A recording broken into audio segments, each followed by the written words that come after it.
नमस्कार, मैं हेमंत शर्मा। अंता उपचुनाव में सियासी रण कहीं न कहीं चरम पर पहुंच चुका है। आज जो चुनाव है उसका प्रचार का अंतिम दिन है, तो ऐसे में दिग्गजों की जो भीड़ है अंता में देखने को मिल रही है। एक तरफ पूर्व मुख्यमंत्री वसुंधरा राजे और सीएम भजनलाल शर्मा एक रथ पर सवार होकर अंता की जो जनता है उसके बीच पहुंच रहे हैं। वहीं दूसरी ओर पूर्व मुख्यमंत्री अशोक गहलोत भी यहाँ पे रण में देखने को मिल रहे हैं। कल ही एक बड़ी रैली नरेश मीणा के द्वारा की गई थी, जिसके बाद में माना जा रहा है कि बीजेपी और कांग्रेस दोनों के लिए एक सोचने विषय हो गया है कि आखिर जो निर्दलीय प्रत्याशी है नरेश मीणा, उसको किस तरीके से टक्कर दी जाए। और आज चुनाव का अंतिम चरण भी है, चुनाव प्रचार का आज अंतिम चरण भी है, तो ऐसे में आज दिग्गजों ने पूरी ताकत यहां पर झोंक दी है। तो अंता के ही रण के बारे में हम आज आपसे बात करेंगे। हमारे साथ मौजूद है वरिष्ठ पत्रकार और राजनीतिक विश्लेषक त्रिशूल जी। त्रिशूल जी, जिस तरीके से अंता में मुकाबला देखने को मिल रहा है, माना जा रहा है ये जो मुकाबला है, मैंने शायद 2023 का जो विधानसभा चुनाव हुआ था उसमें भी इतनी सियासी गहमा गहमी नहीं देखी थी जो आज अंता में देखने को मिल रही है। आखिर ये मुकाबला इतना रोचक क्यों हो गया? आखिर पूर्व मुख्यमंत्री वसुंधरा राजे को यहां पर क्यों उतरना पड़ा? भजनलाल शर्मा की साख भी इस सीट से जुड़ी हुई है। वहीं दूसरी ओर कांग्रेस दावे कर रही थी कि अंता में कांग्रेस की जीत होगी क्योंकि 2 साल के अंदर सरकार ने कोई काम नहीं किया है। वहीं तीसरी ओर तीसरे मोर्चे पर मौजूद है नरेश मीणा। नरेश मीणा ये कहते हैं कि बीजेपी और कांग्रेस दोनों ने ही जनता को ठगा है। आपका क्या मानना है कि अंता में जिस तरीके का माहौल बना है वो 2023 विधानसभा चुनाव से कंपेयर कर रहे हैं? देखिए हेमंत, अब किसी को परीक्षा देनी नहीं है। वसुंधरा राजे तो ठीक है, दिल्ली से चिट्ठी आई है कि जरा मोरपाल को वंशमोर करवा दीजिए जी, और थोड़ा ये ना पता लगे कि भाई सियासी गलियारों में कोई दूरी या खटास है जी। लेकिन खटास तो है। अच्छा। और खटास ऐसे मिट जाए किसी उपचुनाव से, ये संभव नहीं है। प्रत्याशी बीजेपी ने ऊपर से चुना और अंदर खाने राजधानी से नाम गया। उसके बाद दुष्यंत सिंह को चुनाव प्रभारी बनाया गया जी। उनको पता है संसदीय क्षेत्र है और वहाँ वसुंधरा राजे का जनाधार पूरे राजस्थान में, लेकिन 12 और झालावाड़ और धौलपुर ये ऐसे इलाके जो उनका गृह क्षेत्र कहे जाते, गढ़ कहा जाता है, जहाँ वसुंधरा राजे के बिना पत्ता भी नहीं हिलता। मतलब ऐसा सियासी गलियारों में कहा जाता है। कंवरलाल मैं व्यक्तिगत रूप से भी जानता हूँ, 5वीं क्लास में से थे तब से वसुंधरा राजे के सिपह सालारों में उनकी गिनती होती थी। खैर वो फंस गए, उसके बाद उपचुनाव हुआ। अब मोरपाल सुमन स्थानीय प्रत्याशी हैं, स्थानीय उम्मीदवार हैं, स्थानीय की उनके ऊपर छाप है, लेकिन प्रमोद जैन भाया को नकारा नहीं जा सकता। उन्होंने प्रभुलाल सैनी को चुनाव हराया। उन्होंने बीजेपी के संघ के भाजपा के दिग्गज हड़ौती के शेर कहे जाने वाले रघुवीर सिंह कौशल को चुनाव हराया। तो भाया को हल्के में नहीं आंक सकते। भाया अपने में बहुत ताकतवर है, लेकिन ये जो हम सब लड़ाई की बात कर रहे हैं ना, ये दरअसल लड़ाई आपसी लड़ाई है। जनता का इस लड़ाई से दूर दूर तक कोई लेना देना नहीं। जनता तो वोट डाल देगी जी परसों। मैं ये आपसी लड़ाई इसलिए कह रहा हूं कि वसुंधरा राजे भजनलाल एक रथ पर सवार होते हैं, तो ये मैसेज देने की कोशिश की गई भाजपा द्वारा कि सब कुछ अच्छा है।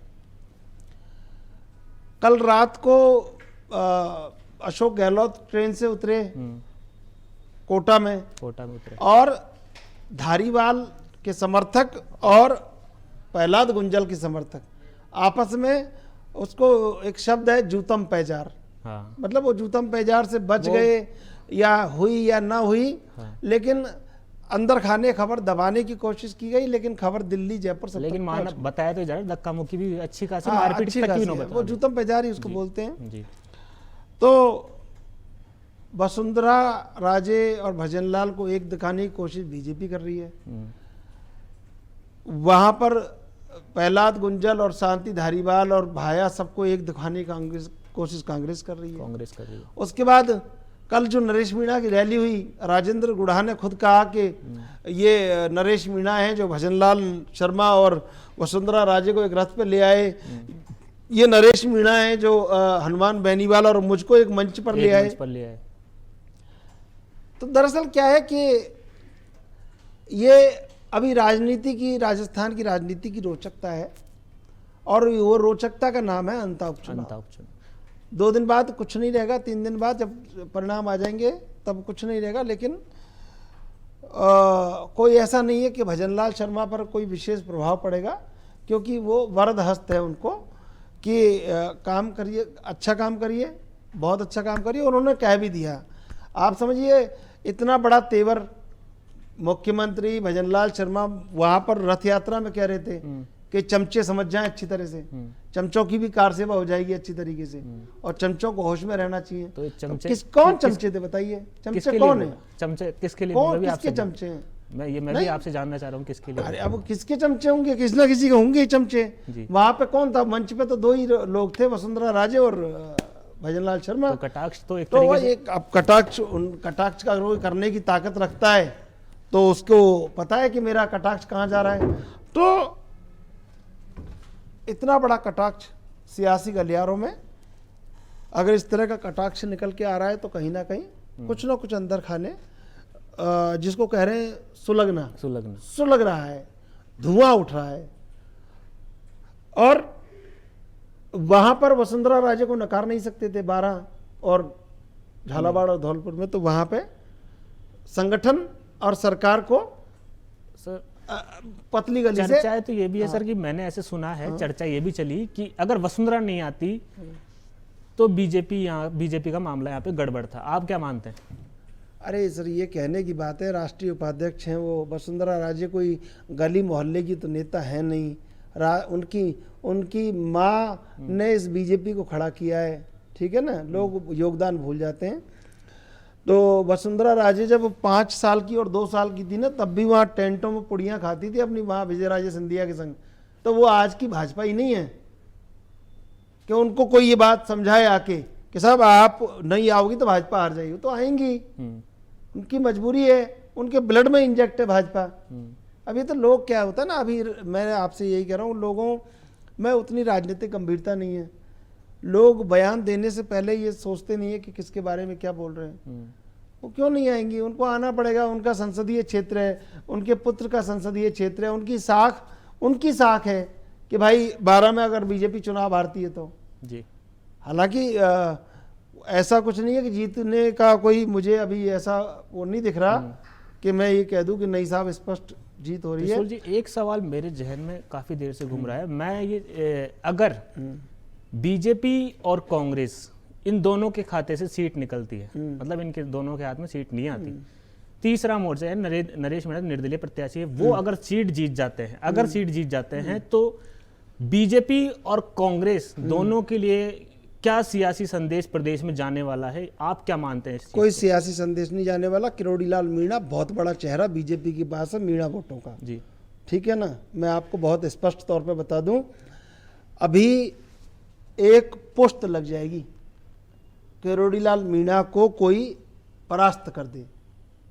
उनकी छवि जो है किरोड़ी लाल मीणा की, आप समझिए आदमी दौड़ रहा है 80 साल का सड़क पे, उस आदमी को संघर्ष करते करते लोग देखते देखते मर गए हैं। 50 साल का संघर्ष हो गया, तो अब आज आके नरेश मीणा उसमें से आधा भाग कर दे, ये नहीं होने वाला। तो किरोड़ी जी तो दिखे नहीं रविंद्र मैदान में, किरोड़ी मैदान नहीं में दिखे।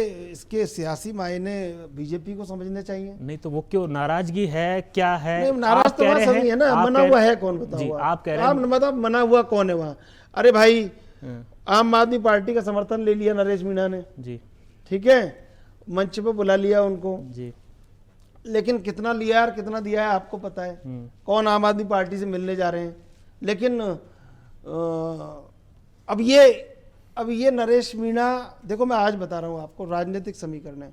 हो सकता है आम आदमी पार्टी के प्रदेश अध्यक्ष बन जाए नरेश मीणा।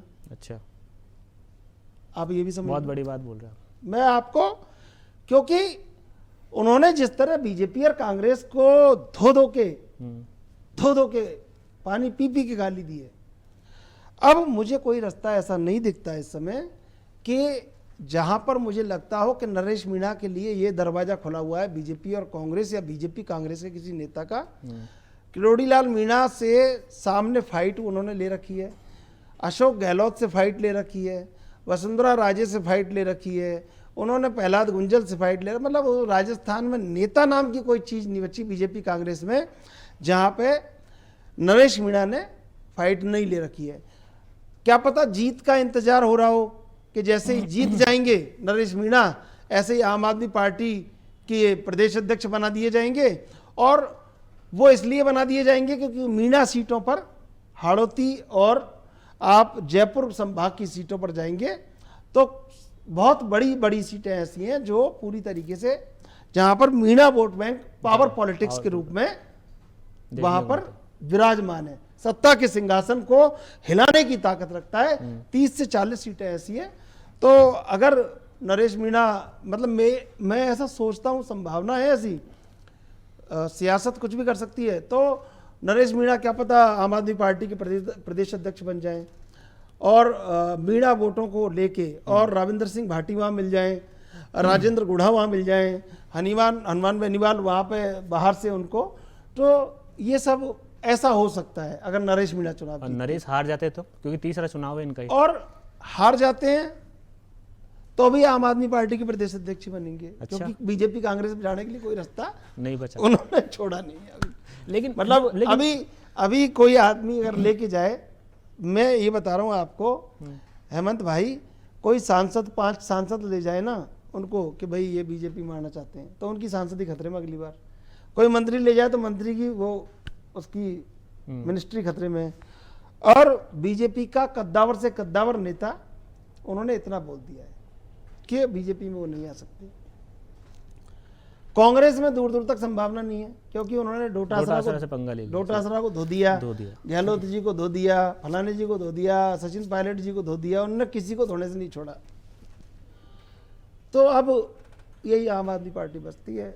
आरएलपी में वो जाने से रहे, क्योंकि आरएलपी में इसलिए नहीं जा सकते कि आरएलपी में वो हनुमान बेनीवाल खुद शेर हैं और वो दूसरे शेर को बर्दाश्त नहीं करेंगे। एक तलवार में, एक मयान में 2 तलवार रह नहीं सकती। तो मुझे जो संभावना पूरी अब इस बातचीत से निकल के आ रही है वो ये है कि आने वाले समय में ये होगा कि साहब पंचायत के चुनाव होने हैं और ताकत दिखानी है, और उनको शौक है, उनको शौक है नरेश मीणा को कि भीड़ में नहीं चलना भाई, और ये जो सिंहासन विंगासन है इनको हिला देना है। क्रांति का जज्बा होता है, सबके अंदर होता है, उनके अंदर ज्यादा है। तो क्रांतिकारी नेता त्रिशूल जी ज्यादा दिन मैंने देखा है सियासी मैदान में टिक नहीं पाते। क्रांति उनके अंदर कूट कूट के भरी हुई है, पर वो टिक नहीं पाते, लेकिन बारीक कूट गई है बस। क्रांति उनके अंदर कूट कूट के भरी हुई है, लेकिन बारीक कूट गई है, बारीक कूट गई है। तो अब मुझे जहां तक लगता है कि आम आदमी पार्टी के अलावा नरेश मीणा के पास अब जीत और हार, अगर जीतते हैं तो आम आदमी पार्टी का प्रदेश प्रतिनिधि हो जाएगा, और हारते हैं तो आगे की तैयारी होगी, चुनाव में टिकट बटेंगे, पंचायत, पंच, सरपंच। अब तो अमेंडेड संशोधन भी आ रहा है, 3 बच्चे वाला, 4 बच्चे वाला भी लड़ेगा, तमाम तरह के। तो बहुत सारे लोग मैदान में होंगे, बहुत बड़ी फाइट होगी। अब मोरपाल सुमन जीत जाते हैं तो क्या फायदा है? सुना है उनको मंत्रिमंडल में कहीं ना जगह मिल सकती है, ऐसा सुना है, क्योंकि प्रदेश अध्यक्ष ने खुद ये बात बोली। आप इतने समझदार पत्रकार होके ऐसी बात कर रहे हैं। 1.5 साल से प्रदेश अध्यक्ष अपनी वो कार्यकारिणी नहीं बना पाए। ये बयान मदन राठौड़ ने दिया है। मदन संगठन में नियुक्ति नहीं हो पाई है 1.5 साल से, और सत्ता में कोई फेरबदल नहीं हो पाया 2 साल से। आप कैसी बात कर रहे हैं? देखिए मैं आपको बताऊं, ये बयान होते हैं, बयान कि उन्हें मंत्री बना दिया जाएगा। मंत्री जो पहले वहां बने हुए वो क्या उखाड़ ले रहे हैं? मंत्रियों की स्थिति तो काफी, जहां तक मेरे को तो चिंता ये सब बेकार की बातें हैं। सब पार्टियां अंता की जनता को अपने अपने मार्ग पर चलने के लिए मजबूर कर रही हैं। मैं इतना बूथ मैनेजमेंट है, मैं चुनौती दे रहा हूं इस बात को कि इतने सारे बूथ मैनेजमेंट, इतने सारे वहाँ पे राजनीतिक पंडित, एक गांव तो अलग मीडिया का बस जाए, अलग एक छोटा सा गांव बसाएं, मीडिया का बस जाए वहाँ पे, इतना सब वहाँ पे भौकाल चल रहा है अंता में। मैं ये पूछ रहा हूँ कि क्या किसी ने ये जिक्र किया कि भाई यहाँ पे हम 100% वोट के लिए लड़ रहे हैं? कहा क्या किसी ने? ये लड़ाई ऐसी है कि जैसे कोई और विधायक कहीं कुछ इस्तीफा दे देगा, कुछ और हो जाएगा, फिर एक लड़ाई होगी। 2 साल निकल गए हैं, 3 साल और निकल जाने हैं, 1-2 चुनाव और होंगे।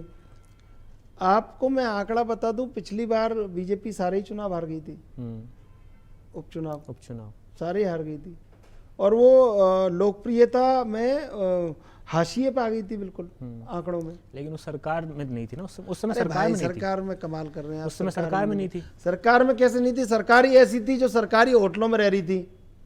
तो आपके पास इतनी बड़ी एंटी इनकम्बेंसी हेमंत शर्मा कि पूरी सरकार होटलों में इधर उधर मारी मारी फिर रही है अशोक गहलोत लेके विधायकों को, और उस सरकार के खिलाफ आप उपचुनाव नहीं जीत पा रहे हैं। अब आप ये सवाल बहुत चीख चिल्ला के मुझसे पूछ लीजिए, और पूरी तरह से बहुत शोर करके पूछ लिए, कुछ नहीं। ट्रैक रिकॉर्ड बन रहा है, ट्रैक रिकॉर्ड में सारी चीजें हैं। सरकार कुछ बोलती है, 1 स्टेट 1 इलेक्शन पर मधुकर गुप्ता रिटायर होने वाले थे, कुछ से कुछ बोल गए, ठीक है। नवीन महाजन आए हैं, नवीन महाजन को नई जिम्मेदारी SIR की मिल गई है, स्पेशल इंटेंसिव रीजन की। अब चुनाव कौन जीतेगा? लोग कह रहे हैं चुनाव प्रमोद जैन भाया जीतेगा, लोग कह रहे हैं नरेश मीणा जीतेगा, लोग कह रहे हैं मोरपाल सुमन जीतेगा। किसी को भी आज तक अभी तक ये भरोसा नहीं है कि अंत में चुनाव कौन जीत रहा है। ये सबसे बड़ी किसी भी राजनीतिक दल की विफलता है कि उस नब्ज को नहीं भांप पा रहे।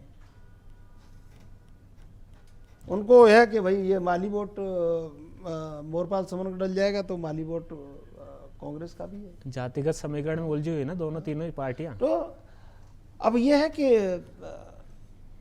चलने दो, सद्दाम मरे या बुश, भारत दोनों में खुश, एक कहावत। तो माली वोट बैंक है अच्छा खासा वहां पर। तो अशोक गहलोत तो एक छत्र मेरे हिसाब से नेता है पूरे प्रदेश में। अरे अशोक गहलोत किस लिए गए हैं कल रात को? तो वो डाइवर्ट कर लेंगे, आपको लगता है? डाइवर्ट करने की जरूरत ही नहीं डाइवर्ट करने की, उसके प्रति उनके प्रति आकर्षण है माली वोट का। तो ये जो अशोक गहलोत के प्रति माली वोट का आकर्षण इसलिए है कि उनकी जाति का एक व्यक्ति जमीन से उठ के मुख्यमंत्री बनता है, और मुख्यमंत्री भी ऐसा बनता है कि ठोक के रखता है दिल्ली तक ताल खम, और कई राज्यों के मुख्यमंत्री और दिल्ली पूरा इधर से उधर करने में लग जाती है, लेकिन वो मुख्यमंत्री बने रहते हैं। तो ये तो भाई चलेगा उनका अशोक गहलोत तो उनकी जाति के तो गौरव ही है। जादू चलेगा उनका वहां पे। देखिए ये जादू, जिनके पास जादू पूरी तरीके से जिनके जेब में रखा है उन्हीं का नहीं चल पा रहा है। तो अशोक गहलोत तो सही जहां जाते हैं वहां समीकरण बना के आ जाते हैं। अब बिहार में गए अशोक गहलोत, उन्होंने महागठबंधन का पूरा मामला बना के आ गए वो। तो आपको लग नहीं रहा कि अशोक गहलोत उतरे हैं, अंता में उतरे हैं, कल रात को उतरे हैं, स्टेशन पहुंचे हैं, वहां पे माना कुछ हुआ, ऐसा भूचाल आया, समर्थक लड़े आपस में, लेकिन आपको क्या लगता है ऐसे अशोक गहलोत जाएंगे तो कुछ तो बना के आए, कुछ तो मामला बना के आएंगे अंता के लिए कांग्रेस में? नहीं, अब देखिए मैं ये अगर उनको इतना बनाना आता तो जालौर जीत लेते, ठीक है ना। मेरे को ये मुझसे ऐसा नहीं होता कि मैं किसी के पक्ष में एक साथ बोलता रहूं, किसी के खिलाफ बोलता रहूं। अगर ऐसा उनके पास ऐसा कोई फार्मूला होता तो जालौर में जीत लेते, वो वैभव गहलोत को चुनाव जिता लेते। मैं भी कई बार ऐसे नरेश मीणा की तरह, मैं भी नरेश मीणा की तरह सबके खिलाफ बोल देता हूँ, लेकिन हमें आपने सवाल पूछा तो बताना पड़ता है। देखिए दरअसल क्या बात है कि अभी जो चुनाव जीतेगा उसका जुलूस निकलेगा, जो नहीं जीतेगा उसका भी जुलूस निकलेगा। उसका जुलूस कैसे निकलेगा और उसका जुलूस कैसे निकलेगा? लेकिन सवाल ये है कि अगर आज तक नहीं पता है कि कौन चुनाव जीतेगा, तो लोकतंत्र की इससे बड़ी खूबसूरती कुछ नहीं है पूरे देश में। इससे खूबसूरत लोकतंत्र कोई कुछ नहीं हो सकता, लोकतंत्र से खूबसूरत कोई चीज़ नहीं हो सकती कि आज तक किसी को पता नहीं कौन जीत रहा है। दावे किए जा रहे हैं, एक लैंडस्लाइड विक्ट्री भाजपा को ऐसा महसूस होने जाना चाहिए कि ये तो लैंडस्लाइड विक्ट्री हो रही हमारी। नरेश मीणा भी डरे हुए हैं। कल मैं उनका पूरा बॉडी लैंग्वेज देख रहा था, उनका फेस ऑब्जर्व कर रहा था जब वो रैली में थे, तो कहीं से मुझे ये नहीं लग रहा था कि वो भी देख रहे हैं कि कौन है। क्योंकि शरद यादव बहुत बड़े नेता हुआ करते थे, उन्होंने एक बात कही थी कि रैलियों में उमड़ने वाली भीड़ वोट नहीं होती। सही बात है। और ये अध्ययन भी किया गया कि जो रैलियों में भीड़ उमड़ रही है, क्या वो वोट है? तो रैलियों में उमड़ने वाली भीड़ वोट नहीं होती, वोट अलग होता है। रैलियों में अगर आप सारी रैलियों को कैलकुलेट करेंगे तो ये 2,27,000 वोट से ज़्यादा हो जाएंगे। तो सर लेकिन फिर 60-70% वोट क्यों डल रहा है? डल रहा है, सही बात है। फिर तो 100% डलना चाहिए, 90% डलना चाहिए, 95% डलना चाहिए। तो कहीं ना कहीं लोग राजनीति से निराश हैं। ऐसे में सब अपने अपने सिंहासन बचाने की कोशिश कर रहे हैं। कौन जीतेगा कौन नहीं जीतेगा, लेकिन जो भी जीतेगा जनता जीत जाए तब है जीत। जनता जीत जाए। उन्होंने कहा कि भाई मेरे बाद भ्रष्टाचार नहीं होगा, तो उनके अंदर आग है, जज्बा है, जोश है नरेश मीणा के अंदर। लेकिन वक्तव्य देते समय वो बिल्कुल एकदम भावविहल हो जाते हैं। और युवा हैं तो व्यवस्था से नाराज है तो होना स्वाभाविक है, कोई भी हो जाएगा। अगर किसी ने अपना जीवन पूरा 10-12 साल खपा दिए होंगे तो। और मोरपाल सुमन अपना उनका अस्तित्व, उन्होंने पार्टी में दरी बिछाने से लेकर काम किया है। प्रमोद जैन भाया है, उनने सामियाने लगवाए पार्टी में, टेंट लगवा दिए पार्टी के। तो सबकी अपनी अपनी यूएसपी है। लेकिन कब ये बात पता चलेगी कि कौन जीत रहा है, ये बड़ी बात। मैडम वसुंधरा राजे का एक बयान में कोट करूंगा, उन्होंने बोला जनबल और धनबल, यहाँ पर दो चीज चल रही है। तो आपको क्या लग रहा है, धनबल जीतेगा कि जनबल जीतेगा? क्योंकि धनबल वाले वहाँ पे बहुत है, बीजेपी वालों के पास भी कमी नहीं है और कांग्रेस वालों के पास कमी नहीं है। एक मात्र जो नेता है वो माना जाता है कि निर्दलीय प्रत्याशी नरेश मीणा है, जो कहीं ना कहीं आपसी सहयोग से ही उनका पूरी रैलियां हो रही है, तमाम जो कार्यक्रम हो रहे हैं। आपको क्या लगता है कि इस बार जनबल जीतेगा या फिर धनबल जीतेगा? हेमंत भाई, एक बात मैं आपको कहूँ, अगर ये जनबल धनबल जीतता, वो बड़ी नेता हैं और सब बड़े नेता हैं, अगर ये ऐसे ही जनबल जीतता होता ना, तो इस देश के राष्ट्रपति अडानी होते और प्रधानमंत्री वो होते अंबानी। ठीक है ना? राजनीति अलग चीज़ है, धन अलग चीज़ है, दोनों को मिला नहीं सकते। ठीक है, गौतम अडानी इस देश के राष्ट्रपति होते और ये अनिल अंबानी इस देश के प्रधानमंत्री होते, अगर ये धन ही चलता लोकतंत्र में। क्यों फिर वोट मांग रहे हो? क्यों फिर वहां भीख मांग रहे हो? हैं? धन पहुंचा, पैसे का खेल तो सर चलता है, पैसे का खेल आप भी मानते हैं बात, तो पैसे का राजनीति प्रलोभन है जी। और राजनीति में सबसे बड़ी बात यह है कि आपको महारत इस बात पर हासिल करनी है कि सामने वाले पे कितने आरोप लगा सकते हो, और लोग सुनते हैं। वो नमक का दरोगा में कहानी थी ना कि दुनिया सोती है उसकी जीभ जगती है, ऐसे ही लोग अंता में सोते हैं लेकिन कान उनके जगते हैं कि हमको तो मिल नहीं रहा है, कौन सा धन बल है? हमारे पास कोई आ नहीं रहा है, कौन सा बाहुबल है? ये सब उन्होंने कहा है, उनकी अपनी कुछ वो होगी। एक समय छोटी सी मेरा एक सवाल है, तमाम ऐसे बयान तमाम वायरल हो रहे हैं, लेकिन मैंने जो देखी अभी तक अंता से निकल के, जो क्योंकि लगातार देख रहे हैं कि सारा मीडिया वहाँ है, आपने कहा एक गांव बस जाए, डिजिटल मीडिया वाले हैं वो अपना व्यूज बढ़ाने के लिए पहुंचे हुए हैं। दूसरी बात है कि ऐसे बयान नरेश मीणा के काट के डाले जा रहे हैं, वो लोग सुन रहे हैं, उन पे अच्छे खासे रीच भी आ रही है। और बीजेपी के नेता है और कांग्रेस के नेता है, उनके कोई ऐसे बयान जो है जो चर्चाओं में नहीं दिख रहे हैं, लेकिन नरेश मीणा के जो बयान है वो लगातार चर्चाओं में दिख रहे हैं। तो ऐसे में आपको लगता है कि जनता अब नरेश मीणा को ही सुनना चाहती है या फिर सोशल या डिजिटल मीडिया तक ही वो खत्म है? अहमद भाई देखो, मैं ये आपको बता दूं, ये जो वर्चुअल रियलिटी है ना, ये आपके 4 लाख लाइक आ गए, आपके 4 करोड़ सब्सक्राइबर हैं, और ये इससे अब एक बड़े पत्रकार थे, वो उनकी माँ का निधन हुआ, वो अकेले खड़े थे शमशान में, उनके करोड़ों दर्शक है देश में। ठीक है ना? ये सब कहने सुनने की बातें। वर्चुअल जो ये दिख रहा है आपको, 3 करोड़ लोगों ने देख लिया, 5 करोड़, 3 करोड़ वोटर थोड़ी है भाई वहाँ पे। अब वो तो लोगों को शौक लगा हुआ है इस समय कि वो देखना चाहते हैं, तड़क भड़क आनंद मनोरंजन सब में डूबे हुए। नौरस पूरे कहाँ है बताइए आप? इस समय नौरस पूरे सोशल मीडिया पे, नौरसों की अलग अलग अभिव्यक्ति है। तो वो सारे नौरसों को देख के लोग आनंदित हो रहे हैं, लेकिन आनंद का, चुनाव का दूर दूर तक कोई लेना देना नहीं है। आपसे एक अंतिम सवाल है, अंता की लड़ाई इस पूरे प्रदेश की राजनीति को किस ओर लेके जाएगी, और आपको क्या लगता है कि अगर नरेश मीणा हार जाते हैं, जीत जाते हो, बात की बात है, वो उनका सियासी जो भविष्य वो सूरज अस्त हो गया, या फिर वापस उगेगा, या फिर नई दिशा में जाएगा? आपको क्या लगता है? देखो, मैं आपको संस्कृत का एक श्लोक है अंता के बारे में कहता हूँ। अंता का मतलब जो आने वाला भविष्य वो है अंतः अस्ति प्रारंभ। अब वो चाहे बीजेपी के साथ हो, चाहे नरेश मीणा के साथ हो, आम आदमी पार्टी के साथ हो, और चाहे भाया के साथ हो, लेकिन इस समय मैं भी कह के बेईमानी क्यों करूं, जब ये कहने की हिम्मत किसी में नहीं है, जब ये आकलन बड़े बड़े लोग नहीं जुटा पा रहे हैं, बड़े बड़े राजनीतिक पंडित, बड़े बड़े देश के दिग्गज कद्दावर राजनीतिक पंडित वहाँ बैठे हुए हैं, चुनाव प्रबंधन को देख रहे हैं भाजपा कांग्रेस की तरफ से, नरेश मीणा की तरफ से। तो मैं अभी बहुत बड़ा बन के कह दूं कि ऐसा होगा वैसा होगा। लोकतंत्र सबसे बड़ा है और लोकतंत्र का इंतजार हमें करना पड़ेगा कि कौन जीतेगा। आधिकारिक घोषणा ही ये बताएगी कि अंता का कितना बड़ा प्रारंभ शुरुआत। तो ये थे हमारे साथ वरिष्ठ पत्रकार और राजनीतिक विश्लेषक चंद्रशेखर त्रिशूल जी। इन्होंने अंता में जिस तरीके की जो चर्चाएं चल रही है उन पर अपने राय रखे हैं। वहीं अंता में आज प्रचार का अंतिम दिन भी है, तमाम दिग्गजों ने अपनी पूरी ताकत झोंक रखी है।